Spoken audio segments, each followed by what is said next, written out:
We all need someone we can turn to for a bit of advice and support every now and then, and village halls are no exception. Hi everyone, I'm Johnny Thompson and welcome to the Village Halls podcast, sponsored by Allied Westminster, the UK's largest specialist provider of village hall insurance and the home of Village God. Running a village hall is never easy, and having someone local that trustees can turn to for a bit of guidance or assistance can be a big help. Throughout the country, there are many local development agencies and charities that employ village halls advisors, and I'm delighted to be joined by one today. Janet Clark is Senior Rural Officer and Community Facilities Advisor for YMCA Lincolnshire.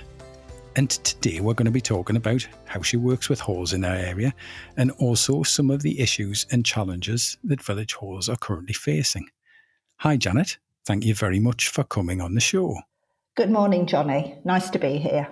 Yeah, thank you so much. And before we begin, tell me a little bit about YMCA Lincolnshire, Janet, and how you came to work there.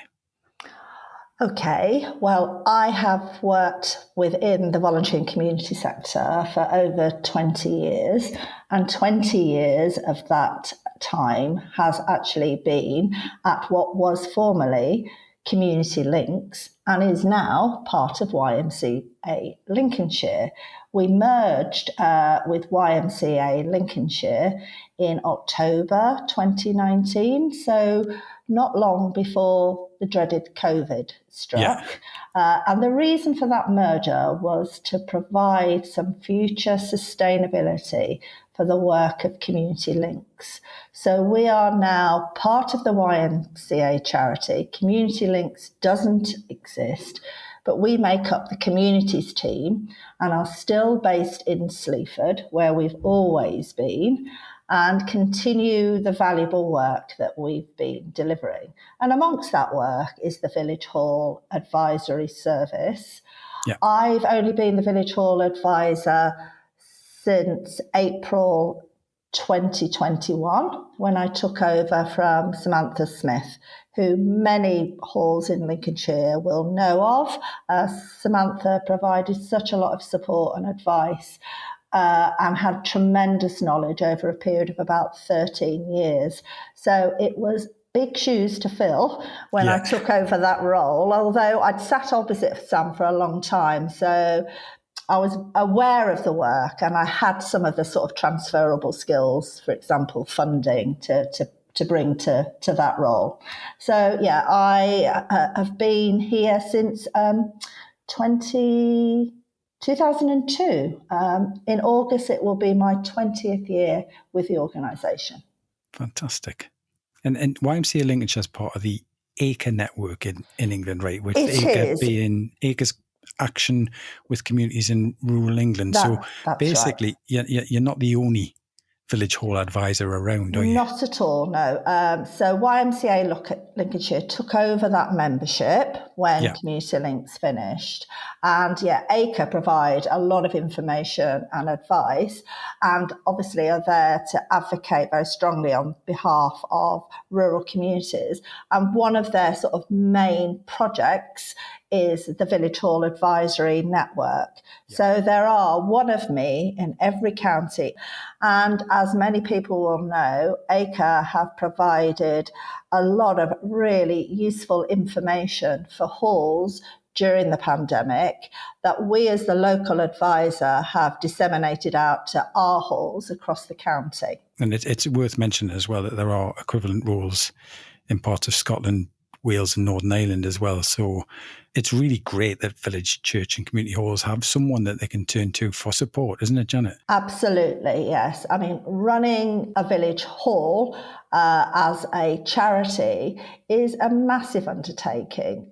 We all know what it's like trying to maintain our own homes, let alone maintaining a building and ensuring that building is fit for purpose, is well used and is sustainable and complies with charity law can be really, really difficult. And the halls across Lincolnshire are all very, very different. We've got very small, tiny halls that have been there since probably the early 20th century up to brand new, spanking brand new halls that have new facilities and access funding not that long ago. Got one, for example, that is a listed building and grade 2 listed, and it actually has a house adjoined to either side of it. So that is really unusual.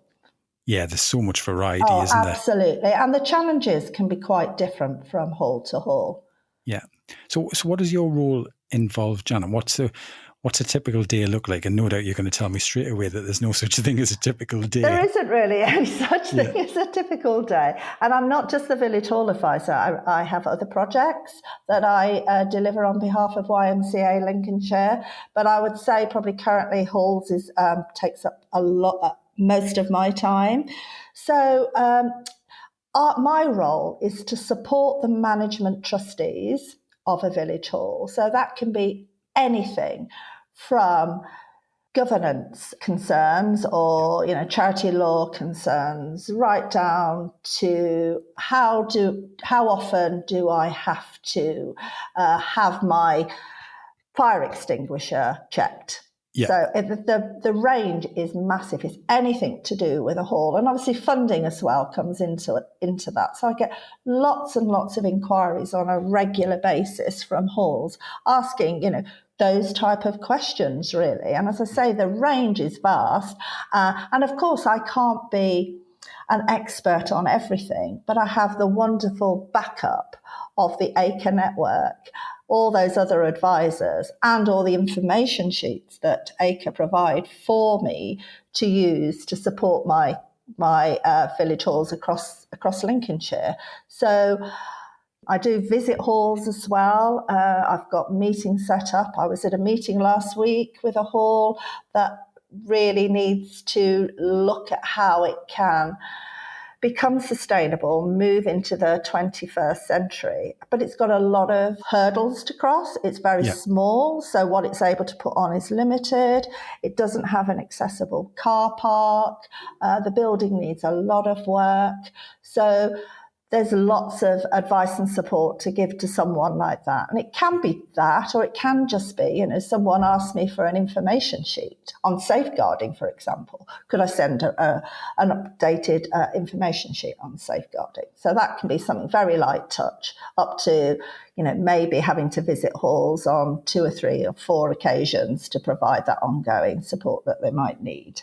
Sounds like a very rewarding role, it is. Yeah. I mean, we're also there as representatives, so we represent the halls across the county at, funding advisors meetings with other agencies, county council, wellbeing team. I mean, for example, at the moment, I've had several halls contact me asking about the role that they could fulfill with the Ukrainian refugees. Yeah. So we're looking at working with the voluntary sector to provide contact details for village halls, should that be something that Ukrainian refugees want. I mean, there could be a valuable role there, as a management committee said to me, we could host Ukrainian refugees that are living in the local community that maybe want to get together. They could get together in our hall. They could cook a traditional meal. We could maybe put on additional information and services for them. So halls very much are a focal point in rural communities and have the opportunity to fulfill a lot of roles, really. Yeah, really vital to small village communities. And as you say, always there to step up to the plate as different as different issues and different situations emerge. If you look back in history, that's the way it's always been. We report back to DEFRA as well through Acre about the work that we're doing. So it keeps halls very much on the agenda, and DEFRA provides some funding to enable us to carry out the work that we do, because there isn't any other funding for village hall advisors at the moment other than the small amount that we get from the DEFRA funding through Acre. Yeah. Now, I understand you mentioned there that you've just been recently visited a hall, and you've also recently been attending local network meetings involving village halls. So I imagine that must have revealed quite a few interesting issues. What are the kind of hot topics, Janet, that you find are facing village halls right now? The lack of volunteers, so people that will join management committees, is probably the biggest one, the concern that the age profile of management committees are people that perhaps are reaching retirement age or have reached retirement age, have been on the committee for a long time and are thinking that they really want to be able to pass on some of that responsibility to others and how they can do that. So that's certainly one of the things, sort of the committees, and looking at attracting volunteers that feel that it's something that interests them and that they could do. And the other one is really providing a venue that's attractive to the local people, so that when you put on events, people want to come. So that can really vary. Some halls seem to do very well and have, a lot of regular bookings, and whenever they put on fundraising activities, they're well supported. Others really struggle. So there is never a magic solution to that. But I think, volunteers and local community supporting the halls are the biggest two factors for halls at the moment, with funding, accessing funding, particularly large amounts coming in, a very close third. It's interesting that what you say about getting people to sign up as trustees and so on. I mean, it's a problem that employers even are facing across the country right now around recruitment and so on. It's having that continuity, as you've said. Where do you see that the trustees of the future may come from? Well, they've got to come really from the sort of the next generation, really. People in work, and it's how you encourage people to do that. I think often, or sometimes, halls can find themselves in a situation where they're close to closure because they can't find the trustees, and then maybe it's a bit of a panic mode to try and get people involved. Whereas maybe one hall said to me, we've done a bit of a recruitment campaign, and what we've done is we've just opened the hall up and had sort of evening sessions and invited people to come and see what we as a management committee do, and to give a positive overview of, this is why I've been a trustee. It's enabled me to obviously do something for my local community. I've made new friends. I know more about the village, and look at it from that aspect, that the positivity. And there's one hall, a very good example, where they were literally down to 2 members, and they did something like that. They didn't panic and send out a sort of, the hall's going to shut if you don't come on board.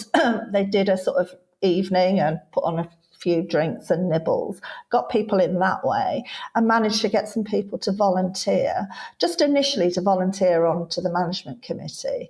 And one gentleman, he was at the cluster, he said, I joined. He said, I used to live in the community and I moved away. And when I came back, I thought, well, this is a fantastic building. It served a lot. I remember going to lots of parties and all sorts of activities, and it would be a shame to lose it. So he said, I joined just as a committee member. He said, within a few months, I was treasurer.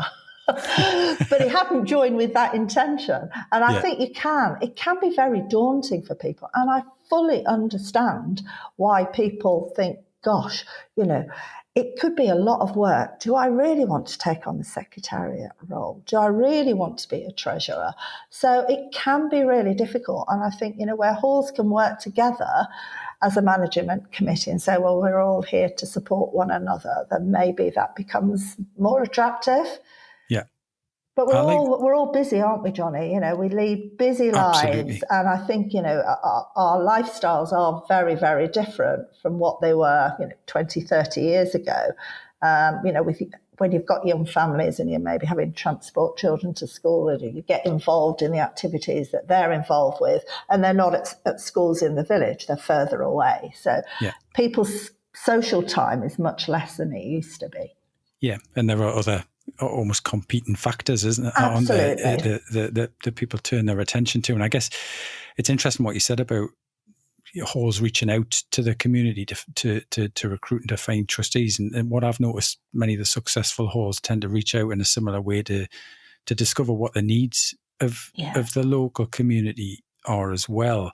And I guess that in many ways could solve the same problem, because if you can attract younger people, for example, if you can offer services and facilities that meet their needs, then I guess that potentially would provide the next generation of people to run the halls as well. Engagement is really, really important, and I think it can be very difficult for hall committees because they're so busy on what they're doing. They don't always shout loud enough about what they're doing and their achievements. So, again, at one of the cluster meetings, a hall said to us, well, what we did this time, we put on an event and we actually said on all the information that they sort of did to promote it, this event has been put on by the management committee of such and such a hall.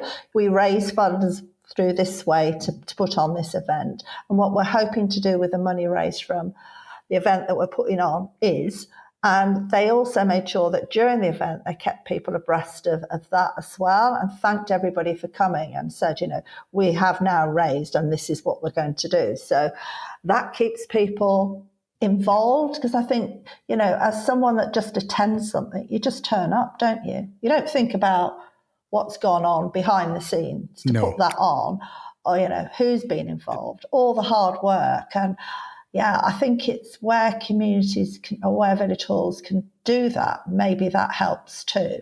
And like you said, finding out the needs is really important anyway. It's a biggie in terms of, if you're going to be fundraising, you need to have evidence of what the need is in the local community. So, you can dot a lot of I's and cross a lot of T's if you do that regular sort of engagement type activity, either through, questionnaires or events and listening to what people are saying to you. But you always need the advisors. Halls, people will often say what they'd like to see, but then, as halls have said to me, but when you turn around and say, well, are you willing to volunteer to help to put that on? Quite often it's, oh no, I can't do that. So they're the challenges, aren't they?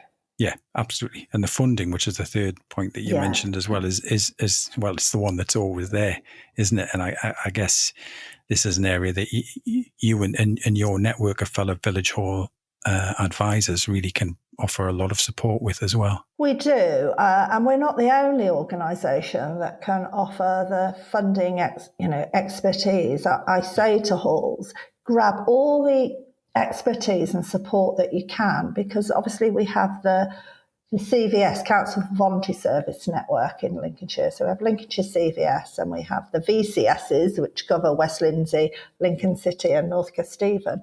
And they put on funding ready programmes. And during our round of cluster meetings, we spoke about that and gave all the contacts for people to go on and perhaps look at doing a funding ready programme, which is what it says. It will support you to be funding ready to apply for funding, because that's often the thing. It's knowing what you need to have in place and putting the right words on an application.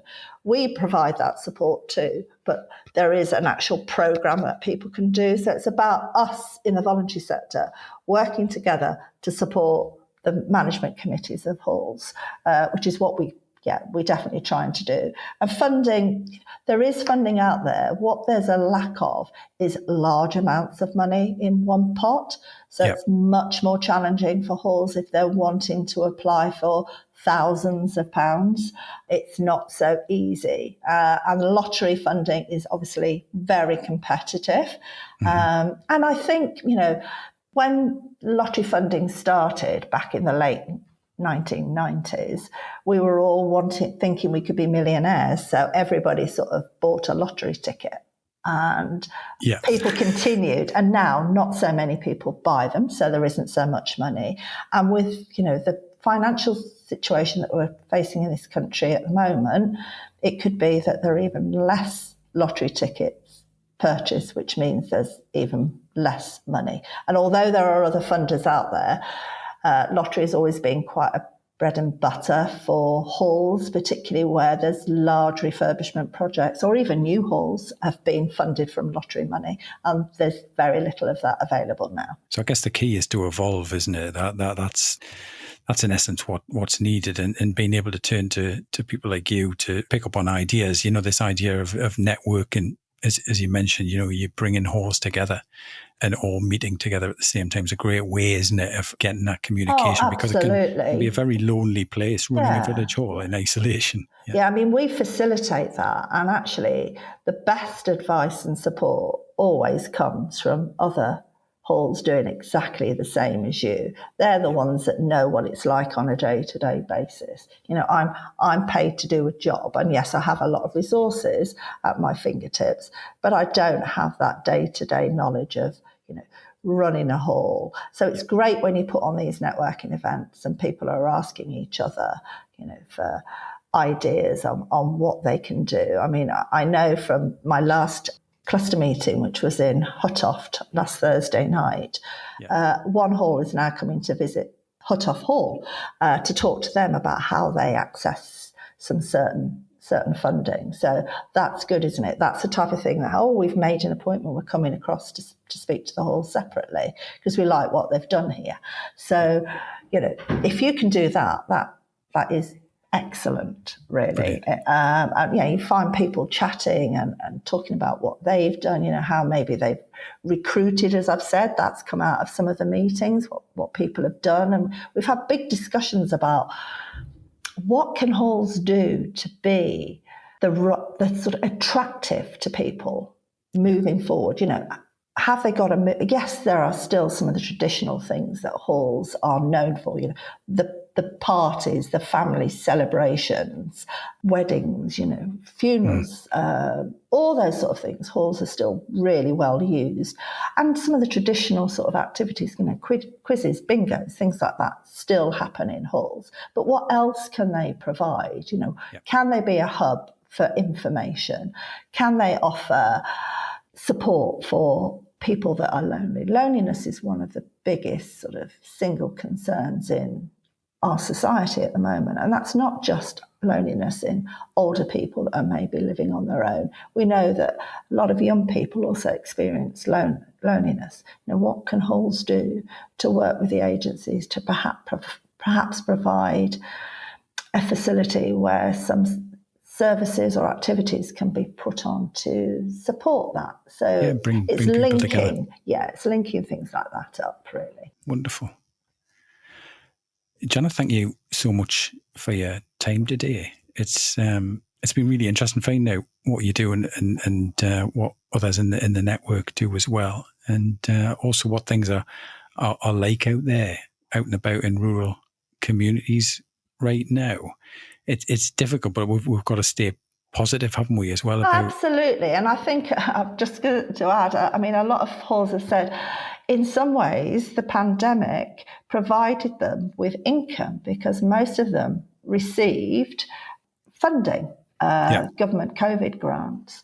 And, one of them said, I can't believe, we got this money. But actually it was so well needed because we've got a lot of work we need to do maintenance-wise on our hall, and it's provided us with some sustainability. We can use this money wisely to improve the facilities, and we can concentrate our efforts rather than having to find the funding on, running an effective hall, putting on activities and services and promoting, what our hall is able to offer. And if anyone out there, Janet, wants to get in touch with their local village hall advisor, if they have one, and you said that pretty much England certainly is pretty much covered, isn't it? Each county. Where should they start? If they want to find who their village hall advisor is for their county, the best place to start is on the Acre website, where you can find your local village hall advisor's contact details. Okay, so I'll make sure that there's a link to that specific page with this episode to direct people there. And in Scotland and other parts of the UK, the local authority is often a great place to start. I understand, and there's things like the Scottish Council for Voluntary Organisations, SCVO, for example. So I'll provide some links for those as well. But thanks again, Janet. It's been great having you on. And by the way, there's something you may want to tell your village halls about, by the way.